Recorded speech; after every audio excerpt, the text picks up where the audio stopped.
Il y a un certain confort que le diable vous a créé et qui vous laisse sous l'emprisonnement des esprits.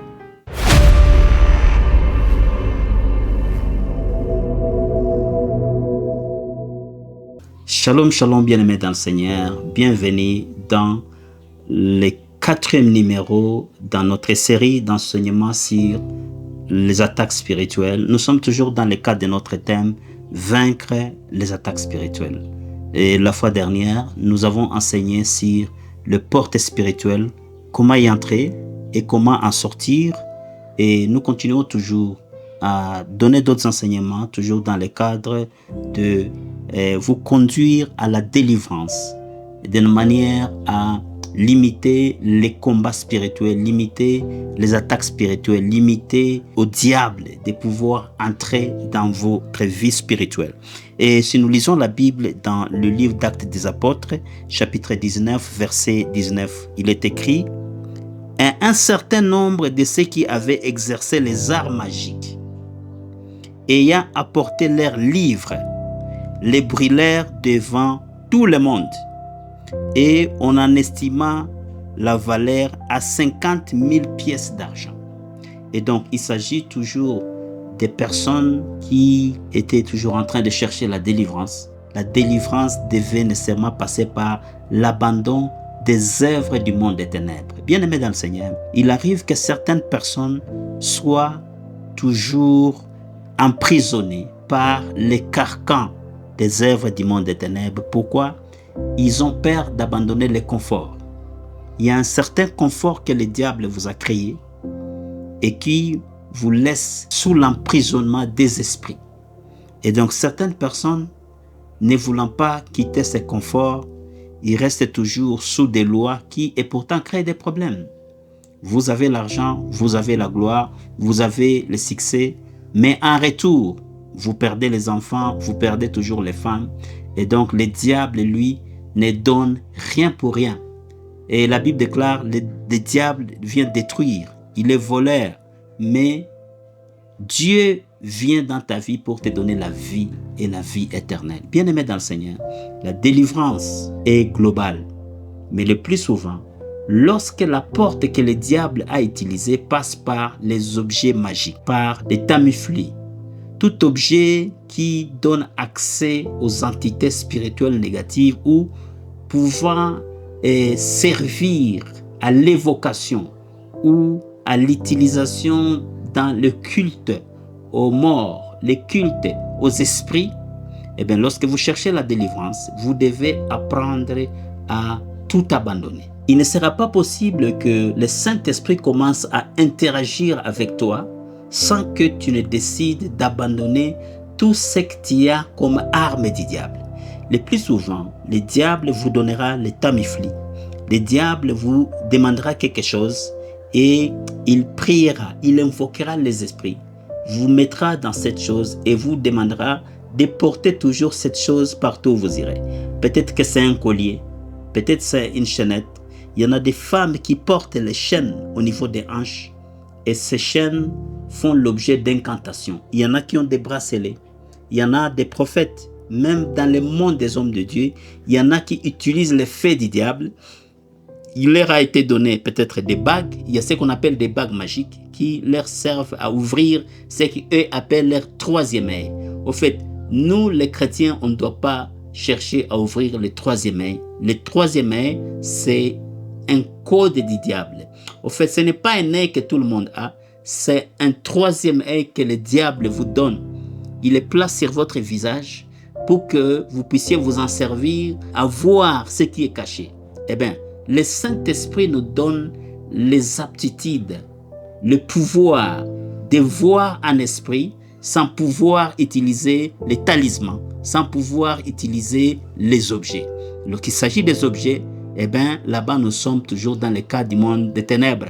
Et donc, le Saint-Esprit, lui, n'a pas besoin que vous puissiez porter une bague, que vous puissiez porter une chaînette, que vous puissiez porter un tamiflu, que vous puissiez porter une corne dans votre poche ou bien des feuilles. Eh bien, le Saint-Esprit nous donne les pouvoirs, c'est-à-dire nous donne les yeux spirituels, Les yeux spirituels, c'est les yeux de Dieu en nous. C'est-à-dire, lorsque le Saint-Esprit entre en nous, il n'est pas comme un vêtement. Pour le vêtement, vous pouvez acheter un pantalon. Mais à la fin des comptes, vous allez vous rendre compte qu'il n'est pas proportionnel à votre corps. Eh bien, le Saint-Esprit entre en vous et s'adapte à votre taille. Derrière vos yeux naturels, il met ses yeux spirituels qui vous permettent de voir. Et tout dépend des dons. Tout dépend de la manière dont le Seigneur a prévu de vous utiliser. Bien-aimés dans le Seigneur, vous ne saurez pas vaincre les attaques spirituelles tant que vous gardez les objets du monde spirituel satanique. Peut-être le diable vous a donné des plats, le diable vous a donné des tiges, le diable vous a donné des pipes, le diable vous a donné des bijoux, le diable vous a donné des chaînettes. Vous avez consacré des chaînettes, on y a introduit des esprits qui interagissent avec votre vie. Peu importe la valeur de ces objets, peut-être ce sont des objets en or. Le plus souvent d'ailleurs, le diable veut que vous puissiez lui présenter des objets qui coûtent trop cher. Pourquoi? Parce qu'il sait que si vous présentez des objets chers, vous aurez difficile à les jeter. Mais lorsque vous cherchez la délivrance, vous êtes parti chez les devins, vous êtes parti chez les marabouts, on vous a recommandé à apporter les objets afin que l'on puisse faire des incantations sur ces objets et vous les donner pour que vous puissiez vous en servir. Dans le cadre d'avoir des pouvoirs, eh bien, vous n'aurez pas la délivrance tant que vous gardez ces objets. Vous devez vous en débarrasser. Vous devez les jeter. Vous devez les brûler. Rappelez-vous, lorsque le peuple d'Israël venait de l'Égypte, en un certain moment, rien n'allait plus. Moïse était parti prier et il a beaucoup prié dans la montagne où le Seigneur était en train de lui communiquer les commandements. Quand il a laissé le peuple s'est créé un Dieu, s'est créé un veau en or. C'était en or, un veau en or, et ils ont commencé à l'adorer. Eh bien, la délivrance devait passer par la destruction de ces veaux, qui pourtant était un veau en or, mais la délivrance devait passer par la destruction de ces veaux. Eh bien, vous devez jeter votre or. Vous devez jeter votre bague de diamants qui a subi des incantations.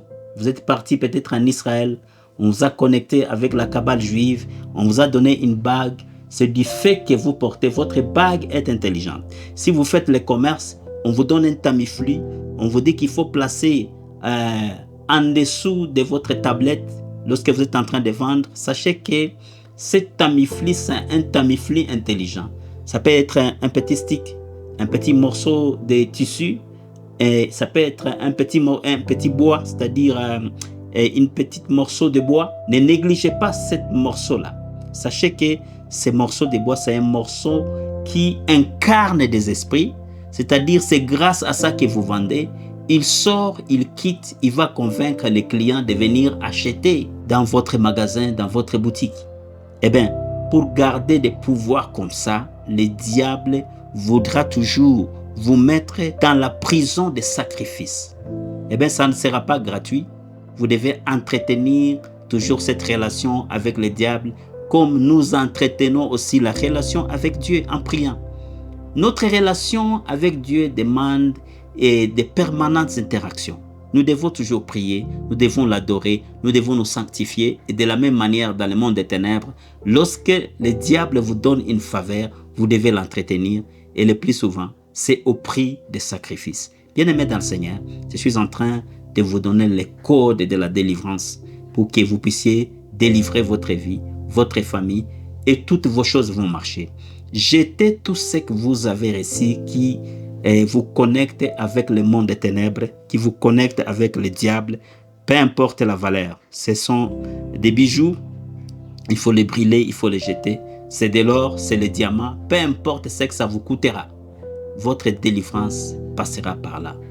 Je vous remercie d'avoir suivi ces 4 numéros et je prie que le Seigneur vous aide et vous accompagne dans le cadre de votre délivrance et que vos enfants, vos fils ne répètent pas les mêmes erreurs de vos parents.